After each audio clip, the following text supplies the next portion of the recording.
What do you think other athletes can learn from Michael Phelps' performance? Well, I think what other athletes should learn is to not swim in the events that he is in, because he is going to beat them. But other than that, Michael's recovery. So from race to race, there's no one better at it than what he is. And some of those time frames that he has, he knows the minutes. As all athletes do, we know how many minutes we have, and he packs into it the most recovery possible. On the run, he's eating something as he's drinking something, as he goes to have his blood tested, as he then jumps into the pool, as he gets out, he gets changed. All of these things he does it so well, and that's why he can go from race to race and qualify well, qualify fast.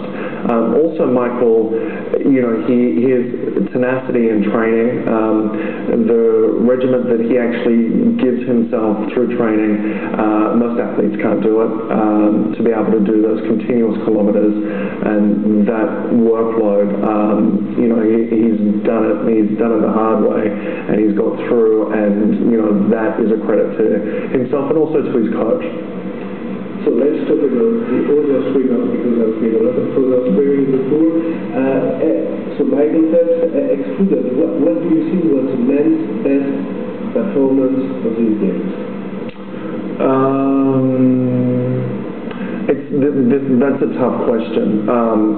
It's tough because we've seen too many good swims. Usually, I don't know how many world records have been broken at this competition, but, it's usually something that you can count and know that that's exactly how many. But it seems like there's been less events where there hasn't been a world record broken. So to distinguish one event is very difficult, because every day at the pool, people were impressed. I mean, I know that everyone watching it, that was watching it on their set, they're impressed with swimming right now and, what's happening in the pool. So I'm sorry, I can't name one. Do you think maybe Aaron Pearson, the fact that he lasted so long in this sport and winning again, gold medal, maybe make him one of the most successful swimmers? It's not just Aaron Pearsall. I mean, there's other swimmers that, if you look at their circumstances, it adds to what their achievements are. And, so when you start looking at the backstory of what's happened, I mean, if we talked about, the person who came second in the 50 meters freestyle, it's not all that exciting, except when you talk about it as Dara Torres, as a 41-year-old who's made a comeback, that's when it gets more exciting. But when you look at it as just pure performances, there's been too many good ones, and there's been too many great personalities that have come behind all of those performances. So I had some open questions like this, but you tell me if you want to go on like this. But what the men's worst performance? Could you pick up someone? The men's what? Worst performance? I can't think of one. Do you know what? From my knowledge, I don't think there has been all that many bad performances from the men's side. Also, many disappointments, maybe. Maybe it's not the worst performance, maybe it's not the right word. Worst is pretty bad. So the main disappointment from these games? Well, the main disappointments are the ones that, for me and my friends. So I would have liked to have seen Grant Hackett win. I would have liked to have seen, I would have also liked to have seen Peter Van Hoogenbaan win. And in the same race, I would have liked to have seen Eamon Sullivan win. So all of these things, but it's not like they had bad performances. Grant had a great performance. Peter swam well, so did Eamon. All of these things, and it was disappointing that they didn't swim better, but they still had good swims. And I think that's across the board in the men's program. Let's talk about the women a little bit. Stephanie Rice was maybe the most successful woman athlete of all of these games. Did you expect such a good performance from her? I expected a lot from her. A lot of people in Australia expected her to do well. I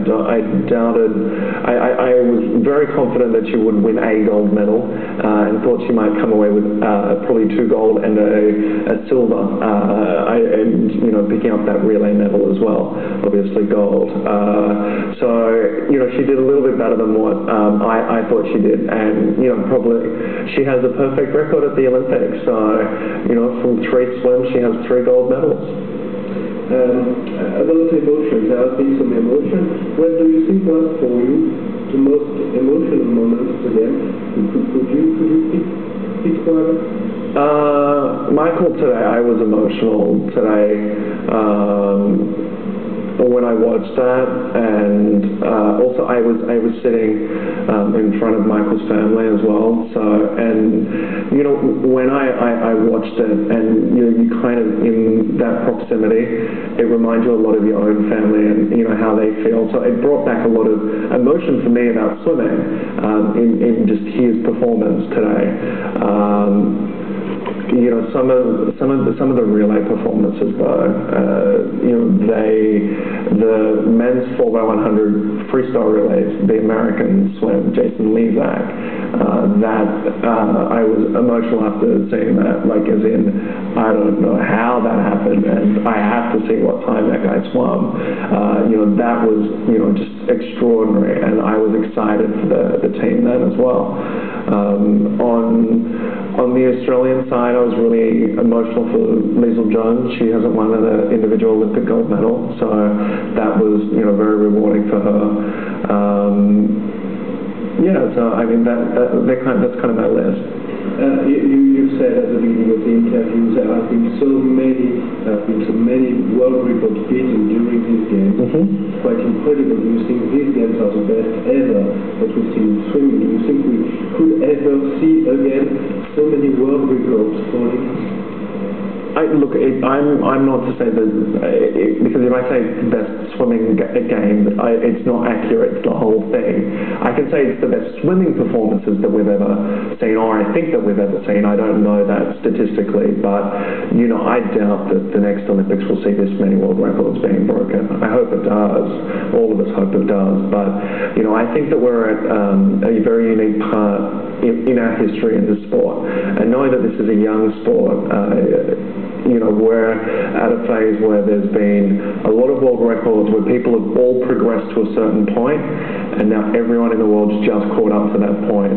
So there's been the leaders, so now we're waiting for those new leaders to go out and set those new world records that seem to be well into the distance. We saw Janet Evans' world record that's taken 19 years to be broken, and we're at that point, and now there's going to be the next, just a few key performances that set the bar ahead just a little bit more. Okay. Thank you. Perfect.